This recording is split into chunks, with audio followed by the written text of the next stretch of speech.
And in physics, don't write long answers like paragraphs. We reserve that for English where you do your essays. You write short, straight to the point answers. Question 3 says to us that a paintball is shot vertically downwards from a paintball marker at the edge of the balcony. That is 25 meters above the ground. The paintball hits the ground with a speed of 45 meters per second. Now, when we look at the diagram here, we can see that this is the balcony where the ball is shot vertically downwards. This would mean that this ball here has an initial velocity, vi, and we don't know that velocity because we are not given.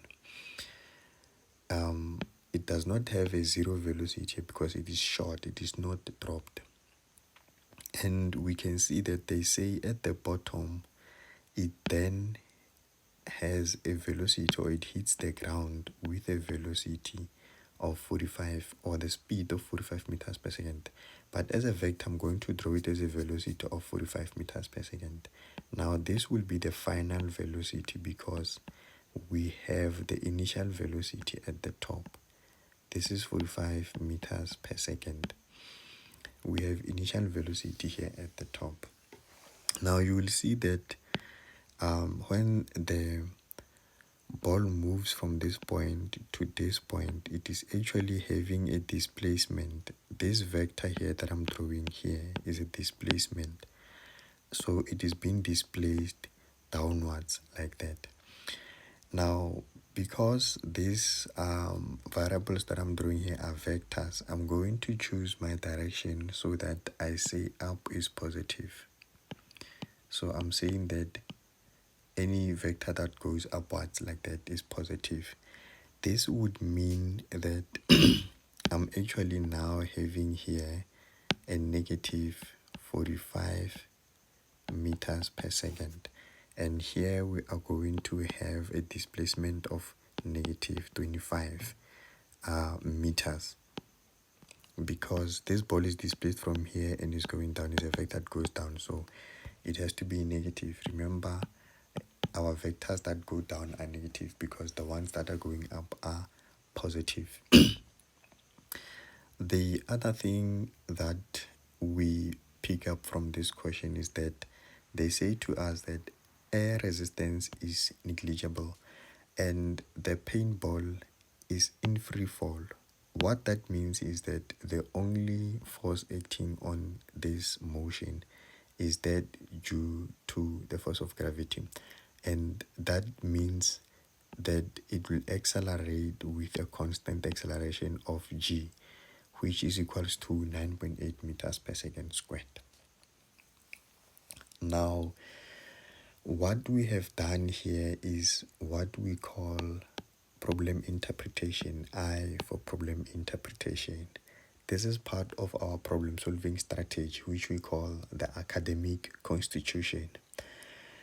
Based on all this information that I have here, I will classify this problem as a problem that requires the knowledge of vertical projectile motion and the use of vertical projectile motion equations, the equations of motion basically, because our acceleration is constant. Remember, those equations work only when you have a constant acceleration. And with vertical projectile motion, you might expect to also draw graphs. So what I've done now, what we call classification, when I link this problem to the theory that we know, we call that classification. The next rule that I'm going to follow is the A rule, which basically means or stands for answering the questions. So now we'll go and answer the questions. Question 3.1 says to us that define free fall. So we are going to go to question, we are doing question 3 here. We are on 3.1. Now, free fall, really, we all know by now because we've been going through the lessons of vertical projectile motion. We've done a couple of questions now, and this question has came many times. We've been asked this question many times. We all know at this moment that free fall is a motion, is a type of motion in which an object or a projectile, if you like, because the object here that we're referring to is projectile. An object either moves up or down under the influence of the gravitational force. Gravitational force only, right? So if an object moves either up or down under the influence of the gravitational force only, we call such a motion free fall motion. So this is 2 marks. Now what I'm doing here when I'm busy reading my question again is that I'm checking for spelling errors. I'm checking if my sentence is well constructed. We call that problem navigation. We call that, actually it's not problem navigation, but it's answer navigation. I'm navigating my answer. I'm basically seeing if my answer makes sense and is correct. All these 4 rules, the ICAN rules, they actually spell out or give us a phrase that says I can, meaning if you follow these academic constitutions, these 4 rules, you can solve any physical science problem. Even in chemistry, we use the same problem solving strategy. Now that we are done answering question 3.1, we'll look at 3.2, where it says that is the paintball increasing or decreasing its speed, right? Now when we look at this situation, we said that we have the force of gravity here, we have Fg. So basically, because remember there are no any other forces, we said this is free fall. So basically this force is pulling this object vertically downwards like that. So we actually expect the velocity to increase as it goes down. The velocity is getting bigger and bigger as it goes down, because it's being pulled by this force.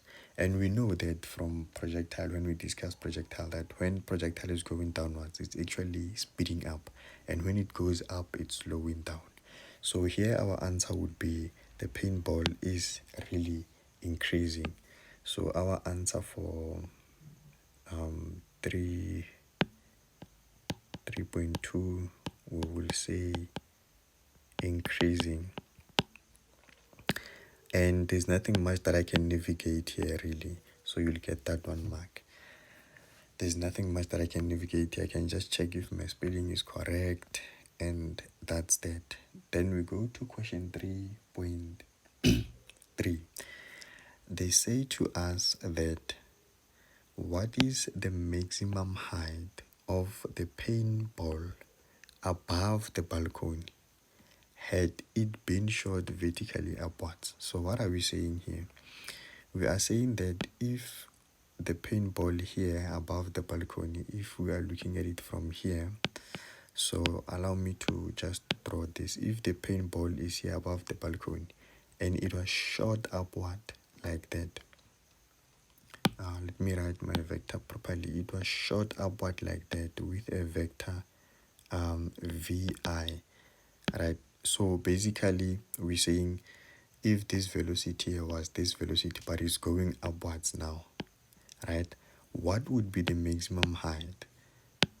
What would be the maximum height? What height will the projectile go to? What height will we have here if it was shot up instead of down?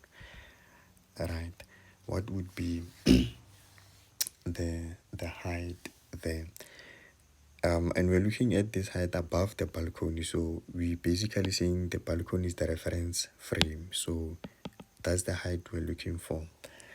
Now, to do this question, we actually can see from our diagram that we have to firstly find this initial velocity, then translate it to here, then use it from the side to then find the maximum height. Remember, we know here at the maximum height that our final velocity will be 0 meters per second because our projectile stopped for an instant.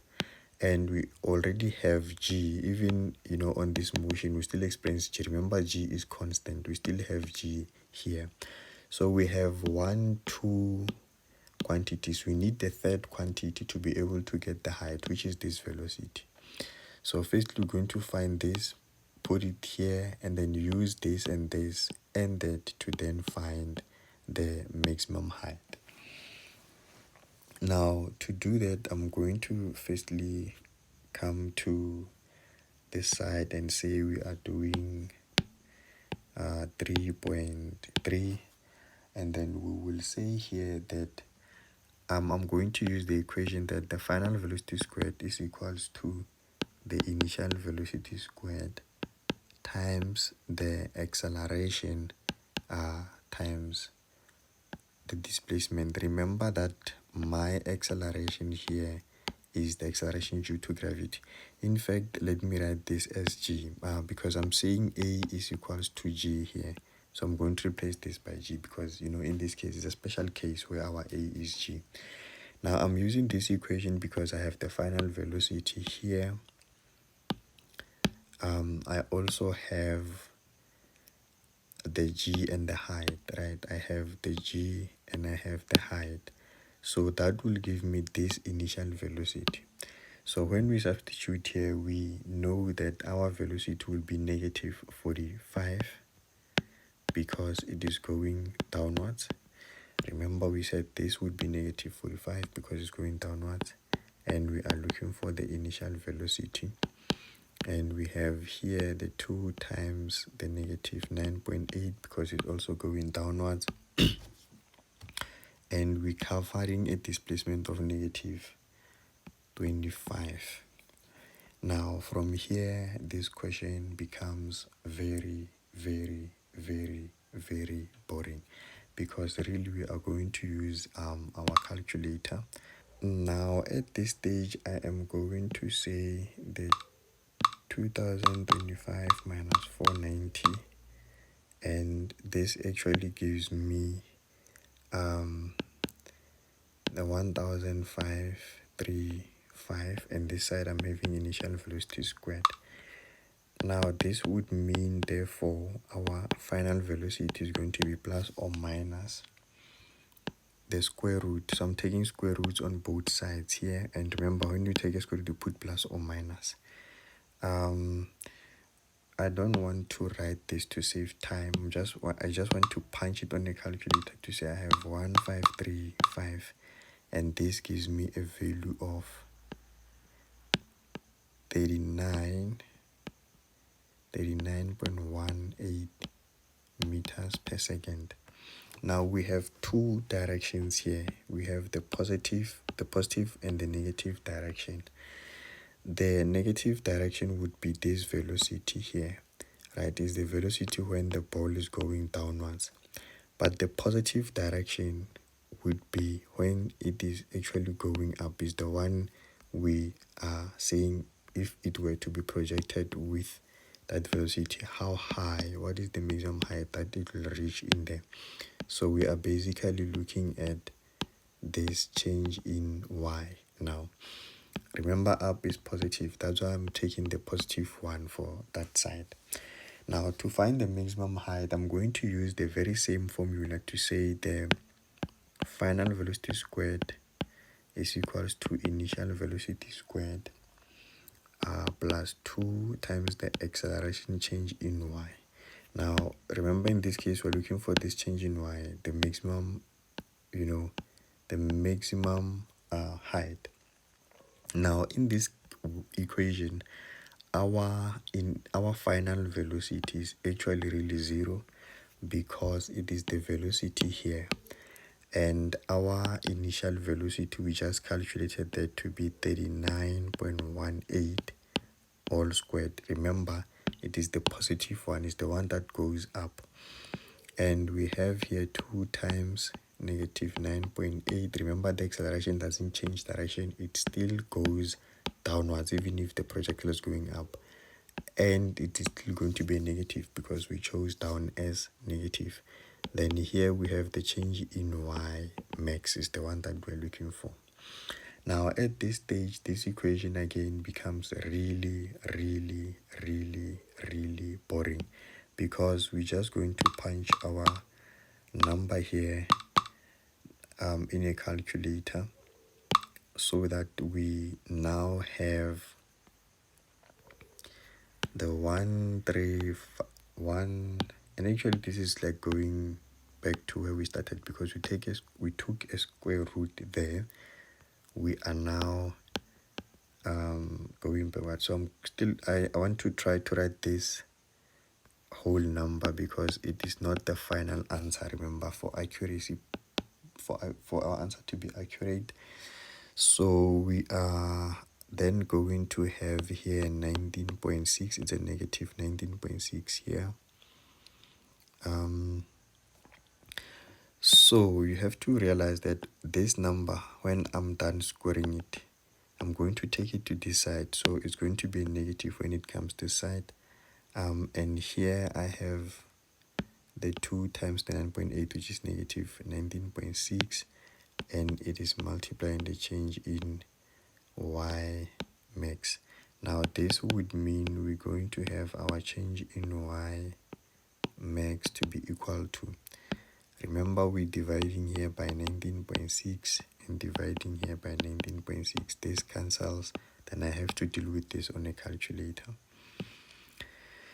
Now I'm going to say divide this by negative 19.6, and it actually gives me an answer of 78.23 meters. Remember that on my calculator, I didn't put that negative, so that answer is actually positive, because the negative and the negative will cancel each other out, so that I have this. Now we are done with this question. We can really navigate our answer to see if it makes sense. Now the first thing that I notice is that our answer actually goes upwards, even though they said we must calculate height, which is a scalar quantity. We can see that our height is going upwards. This ball is being displaced upwards. So that's where I have confidence that my answer is correct. I also have the SI unit and also have the correct symbol there to say it is the height change in y max. And the other thing is to look at this value to say that it's almost 80 meters, right? Quite a big height, but you have to also check that you are projecting this at almost 40 meters per second. We are throwing it at almost 40 meters per second, so it has the potential to go to a much bigger height of almost 80. So my answers make sense. So how do we get the 6 marks here? How are they going to mark us the 6 marks? It will come from writing the correct formula, then correct substitution, and getting getting this velocity here, right? Then writing this formula again, substitution, and the final answer. Then that's how you get your full marks. Now the next part of the question, actually they give us additional information where we are forced to reinterpret the problem. So we're going back on the reinterpretation. Remember, we've been doing answering navigation. Now we go back to interpretation, because we have more information being given. And to interpret the problem, the first thing is to perhaps read that problem, and it reads as follows. They say the paintball in question 1.3. So I think this is a typo. They wanted to say 3.3 here, so this is 3.3. So the paintball in question 3.3, after reaching the maximum height, falls vertically downwards and hits the ground. Of course, in our diagram we see that, right? The paintball will go to the maximum height, then change direction and come back to the balcony. They say here that it actually, it goes to the ground. It goes vertical downwards and goes to the ground. So it doesn't come back to the balcony. It actually goes to the ground. The ball gets here to the ground. Interesting. They then say on 3.4 that how does the speed of this ball just before hitting the ground compare with the speed of the pinball shot vertically downwards? Okay, when this ball gets here, just before it hits the ground, when it gets here, what is its speed? We're saying here, what is its final speed? You can say, right? How does it compare? How does this speed here compare with this speed? Now, to be able to answer this question, you have to remember the symmetry that we have in vertical projectile motion. We spoke about this symmetry in our lessons of vertical projectile motion. If you don't know what I'm about to say now, please make sure that you go to our playlist of vertical projectile motion and make sure that you listen to those lessons before you go to your exam, because this is very important for vertical projectile motion. Now, we know that we have speed symmetry, meaning the speed or the velocity that the projectile goes up with, this velocity is the same as the velocity that it will come down with here. It will be the same velocity, exactly the same, but it points in the opposite direction. In other words, here we are going to have v to be equals to negative 39.18. Right, we have in 39.98. Because remember, this projectile, as it goes up, it's actually slowing down until it gets to 0. Here it gains those velocities that it was slowing down with. It's gaining them until it gets to this point. Each of these velocities here are the same, but they're in opposite direction. So here we know, because of symmetry, that we're going to have a velocity of 39.18, exactly the one we went up with. But remember, this velocity, when you look at the first object, when it goes down, you will realize that we said here that it is the same. Here we have a 39.8 is negative because it goes down here, right? Now, when you compare this velocity here, when the projectile is thrown vertically downwards and when it actually went up and come down, you see that we have the same velocity at that point. And it is clear also to us that they cover the same height, right? They cover the same height to go down. They also experience the same acceleration due to gravity, right? So this would mean that they also should hit the ground with the same speed, because all the variables are the same here. It's like these motions are identical. This motion here and this motion here is exactly the same thing, is identical, because it has the same height, it has the same initial velocity, they have the same acceleration. Therefore, we expect the same velocity here. Even the time must be the same. Even their time of going down here must be the same. So my answer here will be the same. So we are on question 3.4. 3.4, we are going to say the same. And the question further goes to say, give a reason for your answer. I mean, the reason is very simple. We talked about it, right? We're simply going to say that the paint ball has the same motion. It really has the same motion from the edge of the balcony. From the edge of the balcony to the ground.